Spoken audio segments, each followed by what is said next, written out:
Olá, mais um vídeo. E sim, se você está vendo esse vídeo agora, saiba que eu estava tomando água, derramei aqui e vai continuar o vídeo assim mesmo. Se você estiver dando risadinha aí do outro lado, eu te entendo, eu também riria.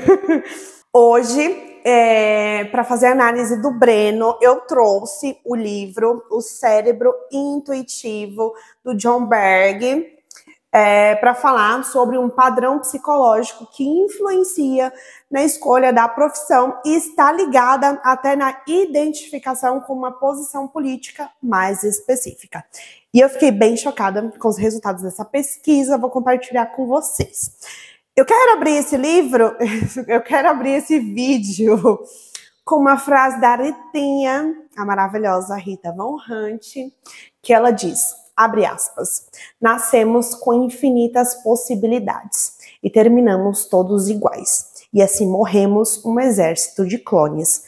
Fecha aspas. Esse é o terceiro vídeo que eu estou fazendo sobre a série Sessão de Terapia. Os outros dois eu vou deixar o link aqui abaixo. Então, gente, eu não consegui assistir ao primeiro episódio da sessão com o Breno, porque eu tive um pequeno contratempo no caminho que eu fiz para assistir os episódios dessa série. E essa primeira sessão com o Breno, assim, não teve jeito, eu não consegui assistir. Então, talvez a minha análise, ela tenha alguns gaps, tá? Então, vamos, direto aqui para a segunda sessão. O Breno é um atirador de elite que veio para a terapia com uma demanda muito pontual. No trabalho dele, lá em uma missão, ele matou um traficante e, por acidente, um dos tiros acabou acertando uma criança e, em consequência, matou essa criança. Nas sessões que eu assisti, não menciona a idade do Breno, mas eu chuto que ele tenha, levando em conta a aparência dele, eu chuto que ele tenha ali entre uns 36 a 41 anos. O Breno teve um infarto e ele está afastado do trabalho há mais de 2 meses. Então, essas duas questões o trouxeram à terapia. Então, o Breno é um típico paciente difícil que usa a máscara da arrogância para esconder as fragilidades. Então, no auge, da postura egocêntrica e defendida que ele tem, ele costuma dizer coisas do tipo, abre aspas, tô te pagando R$350 a sessão e até agora não tô vendo resultados. Fecha aspas. Então, com esses comentários, eu senti que ele faz um movimento de marcação de poder ali, com essa postura mais hostil, mais agressiva, mais defensiva. É como se ele enxergasse o processo terapêutico por uma lente do mercado organizacional. Tipo, se tô colocando dinheiro, eu quero garantias e retornos, de preferência a curto prazo, Eu tinha uma professora na faculdade que eu era simplesmente apaixonada pelas aulas dela. O nome dela é Márcia. E ela costumava usar uma frase de uma música do Queen para explicar o modo como algumas pessoas funcionam. A frase que o Freddie Mercury canta lindamente é, abre aspas, I want it all and I want it now. Fecha aspas. Às vezes, eu penso nessa frase quando eu vejo algumas crianças. Eu costumo dizer que no campo das emoções, 1 mais 1 nem sempre vai dar par, porque o resultado será diferente para cada pessoa. Tá. Mas, se o Breno age assim, é uma oportunidade do Theo perceber uma demanda latente por trás do comportamento manifesto. Então, se o Breno, ele demanda por um resultado a curto prazo, isso tem que ser investigado, E o meu palpite é que ele funciona assim, porque no campo das emoções, para ele, esse campo é tão delicado que ele quer se livrar logo desse papel, que o coloca como alguém que tem que ver outro ângulo, mirar em algo que não tem alvo. Emoções não são estratégicas, ao menos não as olhando pelo viés racional. As emoções até são estratégicas, mas é muito, muito complexo, tentar entendê-las. É tão complexo que é necessário criar todo um corpo de conhecimento dividido entre as áreas de humanas e biológicas para tentarmos nos aproximar mais de conhecer as nossas próprias emoções. E também não é à toa que pagamos para que alguém nos ofereça algo tão básico quanto escuta atenta para entendermos como as nossas emoções, bom, assim, às vezes são anos de terapia só para sermos capazes de nomear as nossas emoções. Então, a dinâmica dessas sessões com o Breno também tem outra faceta interessante. É como se o Breno pensasse alto o que muitas pessoas relegam ao privado. Tipo, ele é bem cínico, agressivo, impessoal e invasivo. E todos temos um tanto desses traços, né? Só que muitas vezes a gente esconde na dinâmica ali, no contato com o outro. Então o Breno fala o que muita gente só pensa, porque ele tá pagando, né? E é interessante quando ele fala das pessoas, por exemplo, nesse episódio ele falou que a Milena é a esposa dele, as descrições sobre ela que ele traz incluem o quanto ela é, abre aspas, cronometrada, fecha aspas. Ele realmente usa esse termo e fala que tudo para ela tem que estar dentro do controle. Eu vou falar um pouco mais sobre isso, então já guardem aí essa informação, tá? Terceira sessão. Quem assistiu ao episódio que eu fiz sobre a sessão com a Júlia, vocês se lembram que eu falei que o Breno acabou confundindo os dias da sessão dele? Então ele trocou a terça pela segunda. E ele acabou cruzando com a Júlia, né? Então no final da sessão, acabou cruzando com a Júlia no final da sessão dela. E aí ele deu uma carona a ela. E então nessa troca de dias, que o Breno fez essa troca, o Breno, ele não estava ansioso exatamente pela terapia, ao menos não pela motivação mais direta, que é o que a terapia, pela motivação direta que a terapia proporciona. Ele estava ansioso por uma motivação indireta, entregar um trunfo pessoal. Ele estava ansioso para mirar em alguém e ferir essa pessoa. E o alvo agora era o Theo. Nessa sessão, ele traz uma máquina de café expresso. O Theo é alguém que raramente toma café. E há um detalhe que eu não disse também sobre a sessão anterior. Na sessão anterior, o Theo ofereceu uma xícara de café ao Breno. E o Breno, como a encarnação da persona que pensa alto o que as pessoas guardam no privado, o Breno cospe o café, sem cerimônias, a cara nem arde. E a cereja do bolo foi ele completar, dizendo ao Theo que aquele café matava vidas ao invés de dar energia. Agora, voltando a essa terceira sessão. A expressão no rosto do Theo quando viu a máquina de café foi lacônica. Quando o Breno entregou a caixa com essa máquina. Vocês já imaginam comigo que as intenções que vêm junto com o embrulho são carregadas de afetos negativos? Sim. Essa cena achei simbólica. A criatividade humana é tanta que podemos nos comunicar ambiguamente com o outro. E é isso que está acontecendo. Isso que está acontecendo não perturba o Theo, porque é uma excelente ferramenta para análise, né? E se o Breno ele se comunica dessa forma com o Theo, é porque é esse tipo de comunicação que o Breno também estabelece fora da terapia. Então, a relação que eles estão construindo ali na terapia, pelo que vocês estão notando, não está caminhando para uma harmonia.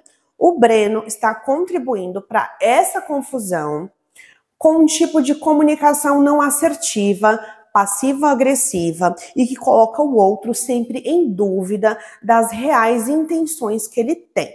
Reais intenções essas que são ambíguas, porque o Breno, ele é ambíguo para ele mesmo. E quando eu for falar mais sobre um episódio que deixa claro como o Breno lida com o campo das emoções, vocês vão ter uma base melhor para assimilar o porquê que ele é um estranho para ele mesmo. Então, Breno, ele estabelece um tipo de comunicação que é chamado de comunicação não assertiva. E para entender melhor o que é esse tipo de comunicação, eu vou falar da comunicação assertiva.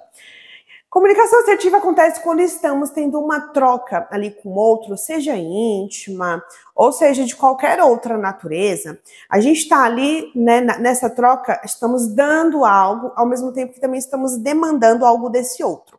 Se eu preciso de algo de alguém, uma excelente forma de conseguir é ser direto ao ponto num tom coeso. Comunicação assertiva não tem nada a ver com agressividade e com falta de educação. Então, a partir da explicação da comunicação assertiva, vocês conseguem entender o que é comunicação não assertiva, correto? Sobre o traço passivo-agressivo que o Breno tem.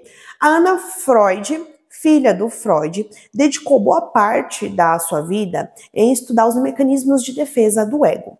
O passivo-agressivo é um dos que ela considera como uma defesa obsessiva. Resumindo de forma didática, passivo-agressivo é a pessoa que fere sem encostar a mão em ninguém. É a pessoa que usa as fragilidades de alguém contra essa pessoa. É alguém que faz uso recorrente da comunicação irônica e ambígua para colocar um foco de luz negativa sobre o outro. Assim, o passivo-agressivo não chama a atenção para as próprias fragilidades. Esse traço passivo-agressivo, ele permeia as relações do Breno, as comunicações do Breno e deixa tudo muito ambíguo. Então o outro ali na troca com ele não sabe exatamente o que ele está querendo dizer, o que ele está querendo insinuar, quem ele é, e vou falar mais disso também. Bom, para mim, a máquina de café também representa que essa máquina consumiria tempo de terapia para tirar da caixa, ajustar na mesa, ensinar o Theo como preparar o café, mesmo que fosse em cápsula. Então, levando em conta que na sessão anterior o Breno entrou em contato com algumas questões que ele queria fugir, a intenção velada da máquina de café também serve a um propósito de fuga. Por isso, a máscara de arrogância do Breno só reforça o quanto ele a usa para não ter que olhar e lidar com as próprias fragilidades. Então, o Breno, ele tem um ego muito frágil, como se mesmo crescido pela idade, ele ainda fosse menino. Quando é para falar dele, ele pede para mudar de assunto. Prefere falar de outras pessoas, mas também traz pessoas específicas. E as pessoas que um paciente escolhe falar nunca são aleatórias. Aliás, nenhuma das nossas escolhas são aleatórias. Então, como ali mecanismo de fuga, ele fala da mãe, do pai, da esposa Milena ou do filho. E como o Breno é um homem raso, porque ele tem um contato com o seu próprio mundo interno, que é limitado, ele dá um jeito de passar rápido por esses assuntos também. Até quando ele vai falar do outro, são coisas... Ele traz falas muito genéricas, né? E agora, ele tem uma pessoa perfeita para falar. Assim, ele não fala dele, mas também fala, só que de maneira indireta. Só que ele não sabe disso ainda, tá? Mas essa pessoa nova é a Júlia. Então, ao falar de outras pessoas, falamos de nós de maneiras indiretas, mas as pessoas costumam achar que quando elas estão falando do outro, elas não estão falando delas, e essa foi uma excelente sacada que o Freud percebeu.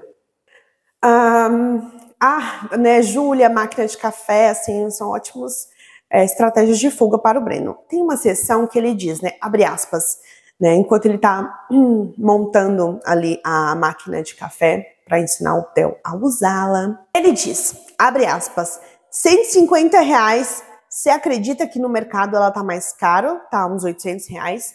Eu não sou um gênio e olha, ainda trouxe para a pessoa perfeita, você, hein, Theo, que serve uma bomba atômica para os seus pacientes ou que toma aquela água suja, aquele chá.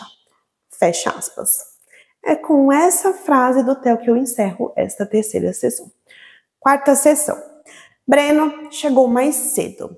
Levando em conta todos os contextos das sessões anteriores, já dá para inferir que a terapia é um lugar importante para ele. Vale ressaltar que na sessão anterior, a que ele conheceu a Júlia, e também ele até confundiu o dia, né? Vale ressaltar também isso, mesmo que a terapia seja importante para ele, não pelos motivos diretos que fazer terapia gera de benefício, pelos motivos indiretos, mas tudo bem, já dá para inferir que mesmo que... Vou explicar uma coisa para ficar claro para vocês, tá? Se algo não te afeta, não mexe com você, você não se identifica, você não desenvolve afetos negativos, você simplesmente nem sente nada por aquilo, você simplesmente nem enxerga no mundo. Se alguém desperta em você, mesmo que sejam afetos negativos, significa que essa situação, essa pessoa, seja lá o que te desperta afetos negativos, é algo que encontra eco dentro de você, é algo que de alguma maneira é importante para você. Então as pessoas não são importantes só quando elas suscitam afetos positivos, até mesmo os afetos negativos mostram que essa pessoa que suscita os afetos negativos também é importante. É que a questão com o Breno é que a comunicação dele é mais ambígua, né? Então ele não sabe dizer que algo é importante simplesmente dizendo, olha, isto é importante. Ele tem que ficar falando, nossa, eu pago R$150 para vir aqui para fazer o quê, né? Ah, então, vamos falar da máquina de café? Entenderam? Eu, inclusive, estava muito louca para chegar esse episódio, porque eu queria ver o contraste, né? Como cada um ia falar da mesma cena, né? Quando o Breno, ele encontra a Júlia, oferece uma carona para ela e eles saem ali no contexto fora da terapia. Enquanto a Júlia contou os mínimos detalhes na sessão dela, o Breno só disse, abre aspas, eu dormi com a Júlia. Tenho certeza que você sabe o relatório completo. Fecha aspas. O que isso mostra? Né? Me mostra o quão pobre é o repertório de conhecimento que o Breno tem do próprio mundo interno dele. E como que dá para inferir isso?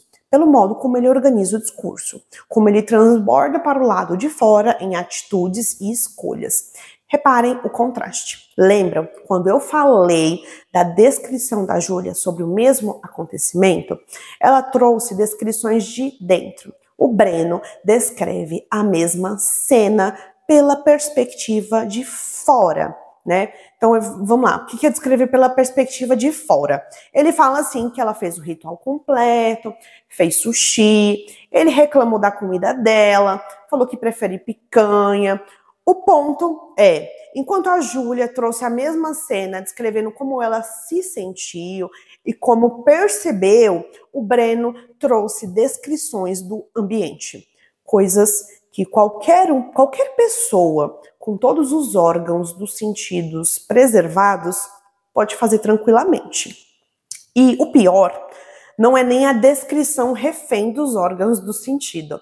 É a descrição usando a velha máscara da arrogância. Tem uma música da Pitty que se chama Fracasso. E tem uma frase nessa música que eu acho muito bacana e que me remete ao Breno.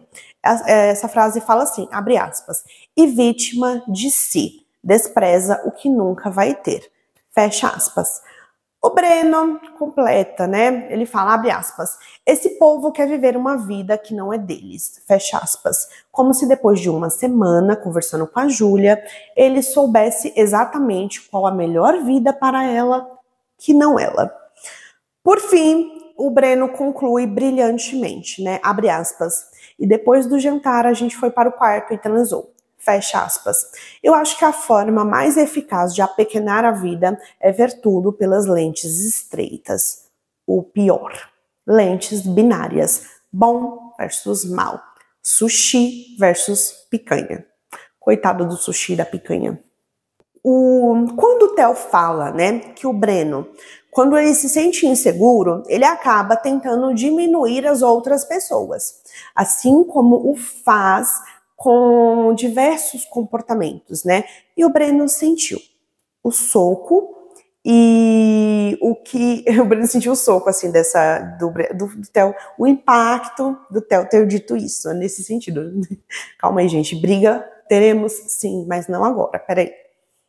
Quando algo realmente nos impacta, a gente não tem sustentação interna para acomodar, o que todos nós fazemos de melhor, né? Eu, você, o Breno e todo mundo fugimos. Mas a gente vai focar aqui na fuga do Breno, tá? O ponto de refúgio, fuga dele, é se ancorar em alguma situação ou situações que vão camuflar a insegurança dele e maximizar o poder que ele acha que tem. Então, o que ele fala, né? Ele fala, e a máquina de café? Sim, nada. A cereja do bolo da capacidade limitante de entender a complexidade da natureza humana dele mesmo é quando ele fala, abre aspas, você leva seu carro no mecânico, 3.000 e ele resolve. Você vai ao médico, ele te receita uma pílula e resolve, fecha aspas. Tipo assim, é uma indireta pro Theo, tá? Ele fica jogando essas indiretas. Lembram que eu falei para vocês que ele se comunica a partir do ataque passivo, a partir de uma comunicação não assertiva, a partir da ambiguidade nas colocações? A Júlia mergulhou de cabeça nesse raso e vai acordar com uma baita ressaca moral. Quinta sessão. Enquanto a quinta sessão da Júlia gravitou em torno dela e do Theo, a do Breno gravita em torno de um triângulo. Breno, Júlia e a terapia / Theo. O Breno diz que percebeu que quando ele falava da Júlia na sessão anterior, a expressão do Theo mudou. Enquanto a Júlia usou o Breno para analisar as expressões do Theo, quando a Júlia vai falando ali os detalhes do que ela viveu com o Breno, o Breno me pareceu trazer a Júlia com um propósito de fuga e talvez um outro ganho secundário, seja também analisar ali as feições do Theo. Já que não temos acesso ao encontro que houve entre eles, temos acesso apenas ao relato de ambos. Eu tô até fazendo bastante comparação entre o Breno e a Júlia, só para fazer vocês perceberem que assim, o meio, ele pode ser o mesmo, ou seja, falar de um terceiro. Mas os fins vão variar bastante a depender do objetivo que a pessoa tem ao empregar tais meios. Então a Júlia usa a descrição do que houve com o Breno para analisar, ter acesso ao que o Theo realmente está pensando e sentindo. E o Breno usa a Júlia e o que houve ali é a mesma cena, é o mesmo meio, só que o fim do Breno, o objetivo do Breno, na verdade, é não falar dele, é realmente fugir da sessão. E aí o Breno pergunta exatamente assim, abre aspas, e você, Theo, já nadou naquela piscina? Fecha aspas. Tudo que o Breno quer é um assunto, um motivo para ele fugir das questões próprias, e parece que o empenho em buscar uma fuga foi tão bem sucedido que ele realmente achou um que não tem nada a ver com ele próprio, mas um que ele acha que vale a pena discutir. Isso ainda pagando R$350 por 50 minutos de sessão, como ele gosta tão bem de sempre lembrar ao Theo. Ou seja, assim, dizer coisas ao Theo que o Theo já sabe, né? Lembram quando eu falei lá atrás que parece que o Breno ele é refém dos órgãos do sentido? Ou seja, toda vez, né, gente, também, que surge um assunto emocional que o Breno não sabe lidar, ele traz o dinheiro para a mesa. E ele tá tão empenhado em fugir da terapia dele que com alguns telefonemas e contatos que ele tem na polícia, ele descobriu que a Clarice, que é a mulher do Theo, foi para a Itália com outro cara que ela tá saindo. Então o Breno parece uma criança que não vê nada além de si, não vê nada para além de si, ao mesmo tempo em que não suporta se olhar. Eis o paradoxo. E ele usa uma estratégia cruel ao ponto de tentar fuçar na vida do terapeuta para ter munição para usar contra o Theo. E agora eu vou falar para vocês de um conceito chamado transferência erotizada. Vocês lembram que eu falei do conceito desenvolvido pelo Freud de transferência e contra-transferência, eu falei no vídeo da Júlia, e que há uma variação desse conceito chamado transferência e contra-transferência erótica e erotizada? No caso da Júlia, ela desenvolveu pelo Theo uma transferência erótica. No caso do Breno, ele desenvolveu uma transferência erotizada. E eu vou explicar a diferença e depois eu vou destacar um assunto que o Breno trouxe nessa sessão que me fez pensar no porquê ele desenvolveu essa transferência mais erotizada pelo Theo. Eu peguei a diferença em um artigo e eu vou deixar o artigo aqui abaixo, tá? Então, esse artigo fala, abre aspas, a transferência erotizada pode ser entendida como uma tentativa de sedução ou controle por parte do paciente, onde o terapeuta é visto como um objeto a ser conquistado. A transferência erótica, por sua vez, é mais ligada à fantasia e à projeção de desejos sexuais no terapeuta, sem necessariamente implicar em uma tentativa de sedução ou controle. Terapia é cara, como o Breno sempre gosta de trazer de forma hostil. Então, por que ele iria desperdiçar falando sobre como pesquisou e juntou com as vozes da cabeça dele sobre o que ele acha que está rolando ali na vida conjugal e sexual do Theo? O Breno faz uma pesquisa interna, né, na polícia, como eu falei para vocês, né, e ele descobre que a mulher do Theo tem um amante e que ela estava transando em, segundo o Breno, assim, um hotel vagabundo na Itália. E sim, gente, assim, a mulher do Theo viajou para a Itália com outro homem, sim, mas isso a própria Clarice contou ao Theo. Então vejam, o Breno quer saber se o Theo já transou com a Júlia, já investigou que a vida sexual do Theo não tá boa e frequentemente tem dúvidas a respeito da própria sexualidade. Quando o tema sexualidade é voltado para ele, o Breno joga frases no ar como, abre aspas, você acha que eu sou bicha? Fecha aspas. Ou ele fala, né, abre aspas, você acha que só porque eu tô fazendo terapia eu sou gay? Fecha aspas. Esse comportamento agressivo e hostil dá um indício de que o Theo está tocando em assuntos importantes. E embora o Breno não admita verbalmente, as atitudes dele em terapia dizem por ele. Ou seja, que o momento que ele passava ali com o Theo era sim significativo. Lembram que ele trocou a terça pela segunda? Então, essa é a segunda sessão em que ele chega mais cedo sempre nas sessões. O resumo de todos esses comportamentos do Breno em relação ao Theo mostra que ele tem afetos ambivalentes em relação ao Theo. Afetos fortes de vieses positivos e negativos. Tudo na mesma intensidade e medida. Depois que o Breno trouxe essa história da pesquisa que ele fez com a esposa do Theo, ele falou que o Theo era um deus infernal e corno, e o Theo perdeu a cabeça e avançou sobre o pescoço do Breno e o chamou de moleque. Um dos meus palpites para que a dinâmica da relação deles esteja indo por esse caminho é que o Breno ele está constantemente em busca de aprovação. Só que a linguagem dele, por ser ambígua no contato com o outro, e ambígua, fica permeada por hostilidade, também o Breno me parece fazer uma transferência de como internalizou a figura do pai e a transferiu para o Theo. Então, o Breno é alguém que vive à sombra do pai. Tem um momento, inclusive, em que ele fala que o pai é feito de aço e o Theo responde, abre aspas, ao mesmo tempo em que o aço é forte, ele também é frio.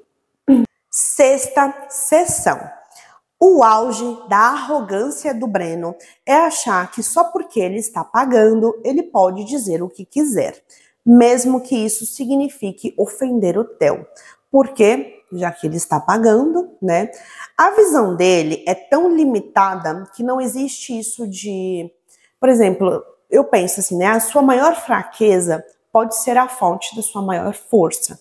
Para o Breno é mais ou menos assim, ou você bate ou você apanha, ou você é forte ou você é fraco. Então ele tem aquela visão do mundo mais dualista mesmo, né? O que é um baita reducionismo. Nesse episódio, ele traz a questão sobre o conflito interno que ele tem em relação à sexualidade dele. Só que dessa vez de forma um pouco mais direta. O que também, assim, não é também tão direta. É que nas outras sessões, né, ele só ficava perguntando se o Theo achava que ele era bicha. Dessa vez, ele fala que não sente mais tesão pela esposa, mas que queria ir com um amigo Tito para um barguê na Augusta.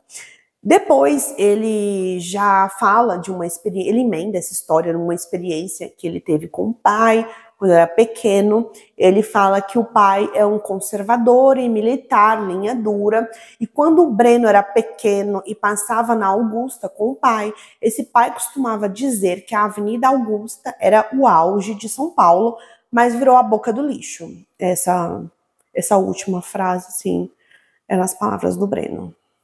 Tem uma pesquisa que foi feita, ao menos está citada aqui no livro Cérebro Intuitivo, que ela vai falar de como que as pessoas escolhem uma posição política, né? Então pode ser de cunho mais conservador ou de cunho mais liberal, que de forma indireta dá-se para prever, pensando numa criança, por exemplo, dá para prever qual posição política essa criança vai se identificar a partir dos comportamentos que ela tem.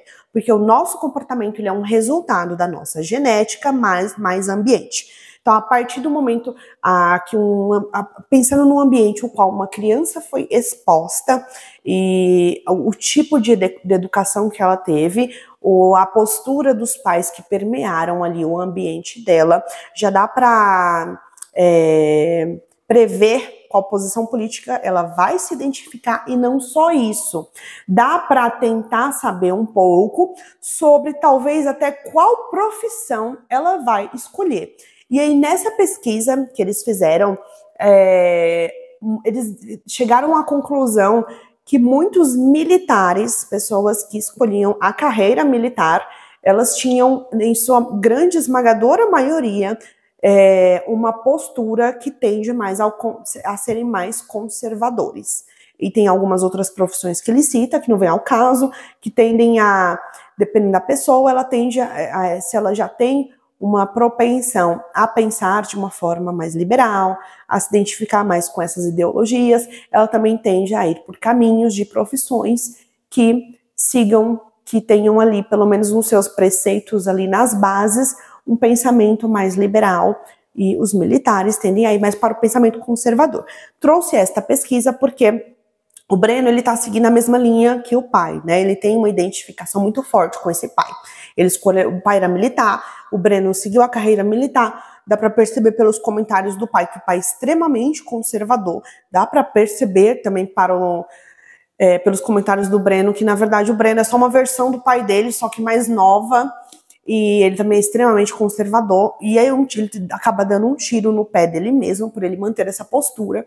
Inclusive, isso remete, o que eu falei agora, remete à frase da Ritinha, queridíssima Ritinha Von Hunt, que é Rita Von Hunt, que foi a frase que eu trouxe: nascemos com muitas potencialidades e morremos todos um exército de clones. Então, quando eu vi a Rita falando dessa frase em um vídeo dela, que eu acompanho o canal dela há muito tempo, me veio o Breno na cabeça total.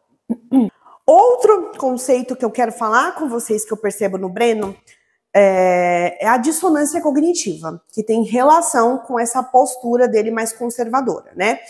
O Breno, ele se conta uma narrativa interna. Então, assim, é uma narrativa assim: eu sou um homem bom, virtuoso, protetor dos cidadãos de bem, pai de família, hétero e viril.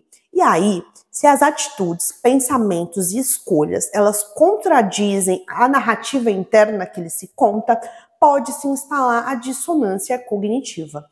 Em linhas curtas, a dissonância cognitiva ela se instala quando o meio ele pressiona alguém a interpretar um papel que não condiz com os valores humanos ou a essência dessa pessoa. Então, a dissonância ela acontece quando alguém tende a chegar a extremos, tanto em pensamentos como em atitudes, para dar coerência à tensão interior. Então, essa tensão que é gerada entre a máscara social e os valores humanos que alguém tem e essência que essa pessoa tem. Quem está de fora percebe o esforço hercúleo que a pessoa em situação de dissonância cognitiva ela faz para parecer coerente perante ali as dinâmicas de relação que essa pessoa tem. E percebe, os outros ao redor também percebem que a pessoa se contradiz o tempo todo, Só que algumas pessoas vão ter mais, outras vão ter menos consciência do que percebem nesse outro. Mas essa suposta coerência barra incoerência entre fatores discrepantes tem uma função que é reduzir a tensão interna. Um exemplo da dissonância, embora seja pouca dissonância, mas fica fácil entender o conceito. Pensa, você é uma pessoa que nunca cometeria um assassinato, a não ser que a sua vida seja colocada em risco e você tenha que escolher entre você e o outro. Aí você precisa dissociar para aceitar o fato de que as circunstâncias te colocaram em uma posição que você foi forçado a cometer um ato que não está ali em consonância com seus valores humanos. Agora, a dissonância cognitiva, ela se eleva quando as pessoas concretizam o mesmo ato, levando em conta esse exemplo que eu dei, pelos motivos menos justos. Por exemplo, quando uma ação ruim, ela é feita para conseguir, por exemplo, mais dinheiro do que o que já se tem, ou quando os meios, para conseguir um fim, eles são meios vis. 7ª sessão. O Breno já chega nessa sessão dizendo que veio se despedir, que vai voltar a trabalhar e que vai se encontrar com o comandante dele. Embora ele esteja confiante, há ainda outros protocolos que ele tem que seguir antes de voltar, como passar por exames psicológicos, por exemplo, né? O Breno chega nessa sessão e fala, abre aspas, eu fico aqui falando e me dá vontade de falar cada vez menos, fecha aspas. Isso representa que o Breno ele já está começando a entrar em contato com aspectos que são dele, mas que ele ainda não sabe lidar. E não é incomum que os pacientes sintam que precisam se afastar da terapia justamente quando fazem progressos, embora sejam progressos dolorosos. Por isso que eu falei para vocês que o Breno tem muito movimento de fugir o tempo todo. Ele usa a máscara da arrogância para camuflar as fragilidades dele, né? Então, não é incomum que pacientes precisam de tempo, não é incomum que esses pacientes eles precisam de tempo para elaborarem mais esses aspectos dolorosos que perceberam sobre si, mas que por algum modo a personalidade deles reprimiu tais aspectos ou projetou no outro tais aspectos. Então, na desconstrução ali na terapia, né, a gente vai desconstruindo aspectos nossos que tínhamos como certeza, né? Então, são falácias, desconstruímos falácias que nos contávamos e embora tragam sofrimento, né, também acabam ancorando. E essa sessão foi super curta, pareceu que o Breno estava fugindo mais do que nunca da terapia, total, assim. Ele chega, entrega o dinheiro das próximas sessões, fala isso que eu falei para vocês, que vai voltar a trabalhar, e é isso. 8ª sessão. O Breno faleceu. O psicólogo da polícia deixou uma mensagem na caixa postal do Theo, e o psicólogo da polícia apenas informou que o Theo foi baleado em uma operação e não resistiu. Na sessão 8, sessão com a Júlia, né, que eu não quis dar spoiler, a Júlia e o Theo, eles estão falando sobre isso, né, então eles iam ao enterro do Breno juntos. O Theo fala que em 20 anos de prática clínica, nenhum paciente dele morreu e ele não está sabendo lidar com isso. E aí, depois eu entendi o porquê que o Theo estava tão abalado. Era porque esse turbilhão de emoções tinha como pano de fundo a emoção culpa. Ele acha que deveria ter feito melhor pelo Breno, deveria ter dito que ainda não era a hora do Breno voltar a trabalhar. E na atenção flutuante e na contratransferência, o Theo ele tinha uma sensação de que algo ruim iria acontecer. E ele pergunta a Júlia, abre aspas, como se diz isso a um paciente? Fecha aspas. Eu acho o conceito de atenção flutuante belíssimo. E vou explicar para vocês quando acontece, que é quando o terapeuta, ali na conversa com o paciente, esse terapeuta meio que tenta esvaziar a mente dos conceitos teóricos e racionais e investiga dentro de si quais sentimentos, sensações a interação com o paciente desperta ali dentro desse terapeuta. quais pensamentos e analogias vêm à mente enquanto o paciente está ali falando e que não tem uma ligação direta com a teoria e a técnica como pano de fundo. Nessa atenção flutuante, o Theo sentiu que deveria ter dito ao Breno que ele não estava pronto para voltar a trabalhar, porém o Theo não o fez, daí a culpa. E falar sobre essa culpa que o Theo sente foi uma mostra de vulnerabilidade que ele se permitiu na frente da Júlia, mas que ele não se permitiu na frente da esposa ou da filha. Então ele diz, né, para a Júlia que desde que ficou sabendo que o Breno morreu, ele não conseguiu olhar nos olhos de ninguém. E eu acho muito simbólico quando ele usa as exatas palavras, abre aspas, não consegui olhar nos olhos de ninguém. Cancelei 2 sessões com pacientes, fecha aspas. Sabemos, né? Olho no olho é sinal não só de firmeza, é sinal de que estamos, ao menos naquele momento, olho no olho, sendo honestos conosco e com o outro. O que eu acabei de descrever aconteceu na conversa com a Júlia, tá? Mas que eu não relatei lá no vídeo anterior sobre ela. E o Breno, ele foi enterrado na segunda, e a sessão com o Breno eram às terças, e então, assim, no dia do enterro, o Theo aproveitou para falar com o pai do Breno e o convidou para uma conversa.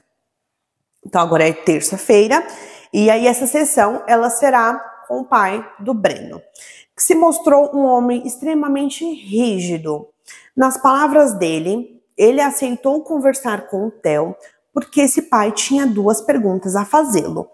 Primeiro, se o filho realmente tinha se matado, e segundo, se os comentários de que o filho era afeminado eram verdade. O pai diz, né?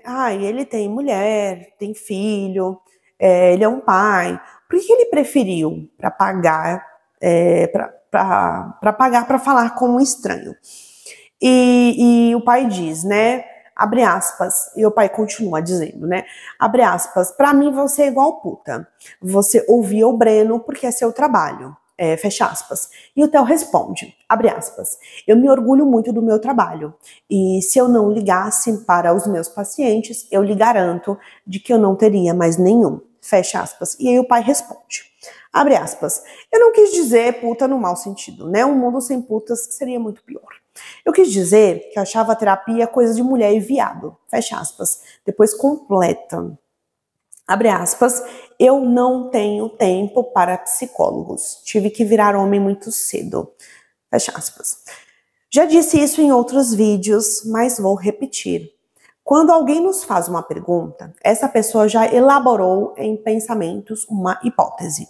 A resposta do outro ou a confirma ou a refuta, a hipótese que previamente já tínhamos. E a depender do padrão da personalidade de alguém, não importa quantas vezes essa pessoa faça uma pergunta. Não importa a resposta que essa pessoa dê, quantas palavras use, qual tom de voz. Na cabeça desse outro já está cristalizada, né, a resposta que ele tem e é imutável, mesmo que o outro responda a pergunta que essa pessoa fez, de modo que a resposta prévia que ela já tinha a refute, entendeu? A pessoa tem uma personalidade mais rígida, que ela sente uma dificuldade muito grande de se colocar no lugar do outro, de empatizar com o outro. É como se ela tivesse uma sensação assim, se eu não vivi, não fiz, não sei, não conheço alguém que fez, não existe. Então a gente está falando de um padrão de personalidade mais rígido, que é um padrão interno que configura a personalidade ali do pai do Breno. O que eu percebi também no pai do Breno é que ele quer se passar por um homem prático, no sentido de, abre aspas, qual o ganho de cutucar a ferida? Vai mudar algo? Vai trazer meu filho de volta? Abre aspas. Nesse ponto, o Breno é mais um ponto que me permite afirmar o quanto o Breno ele se identificou muito com essa figura do pai, né? Vocês lembram que o Breno ele tem a mesma visão da terapia, só que o Breno usa outras palavras. Só que essa racionalização é uma falácia para que esse pai ele não possa entrar em contato com os próprios problemas dele. com a responsabilidade que lhe coube na criação do filho. O pai confunde homem sensível com homem fraco. Ele confunde força com agressividade.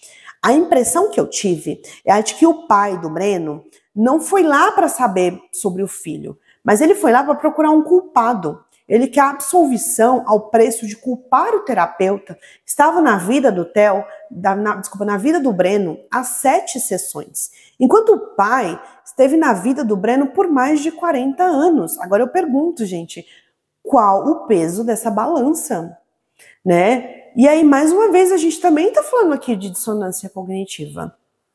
E aí, nessa busca por culpados fora, ao invés de repensar como ele pode melhorar para ser um avô melhor, já que o Breno se foi, mas deixou um netinho dele. O pai do Breno, ele segue dizendo, abre aspas, sabe quando ele lembra de tudo que não era para lembrar? É quando ele está no meio de uma ação, fecha aspas. Então ele faz uma pergunta para o Theo e aí ele mesmo responde. Mas como é que ele vai saber, como ele tem tanta certeza? Perceba a incoerência de quais foram os últimos pensamentos do filho dele antes de morrer.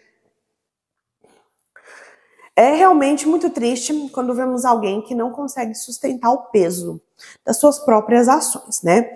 Então, depois que o pai do Breno fala isso, o Theo responde, abre aspas, o que eu sei é que o Breno nunca se permitiu sentir. E quando sentiu, ele não se permitiu assimilar. Mas como eu ia saber que ele não ia aguentar? Eu só sei o que eu ouço aqui. O que eu sei é que quem se conhece sempre tem uma vida melhor. Saber é sempre melhor do que não saber. Fecha aspas. No laudo do psiquiatra, da polícia, a causa da morte é que o Breno cometeu suicídio. É isso. E aí, gente, o que vocês acharam desse vídeo? Mais um vídeo sobre essa série maravilhosa. E depois vai ter mais os outros 3.